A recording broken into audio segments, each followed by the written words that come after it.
What are you doing? Welding. Are you welding? Yeah. Are you actually welding? Can you let go a little bit more? I'm just gonna fix my mouse. Okay. Because you need a special mouse. So when you weld, Okay. the mouse goes black so it doesn't go down. Because this is a special kind of glass. Yeah. Special kind of glass for welding. Can you weld in now a little bit? I'm just taking a video to see how this is your first time. This is the first time Dennis welding. He's literally 7.5 years old, and he's love welding. I'm 7, Daddy, not 7.5. Oh yeah, 7 years old. Yeah.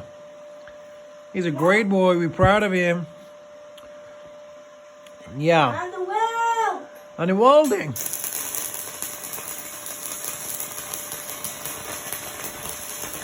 We actually welding. So why when we using welding? When we want to connect things together.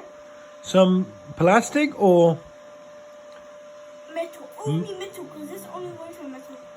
yeah, that's all. Let me weld some Anything else you want to say to the kids? Kids, don't do this at home.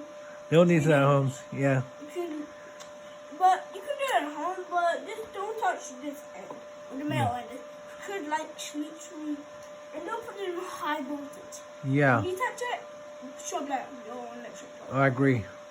And I would agree, don't touch your end because it could be up. Yeah. You need a supervisor. Let's do some welding. Yeah, and you're the supervisor, Daddy. Yeah.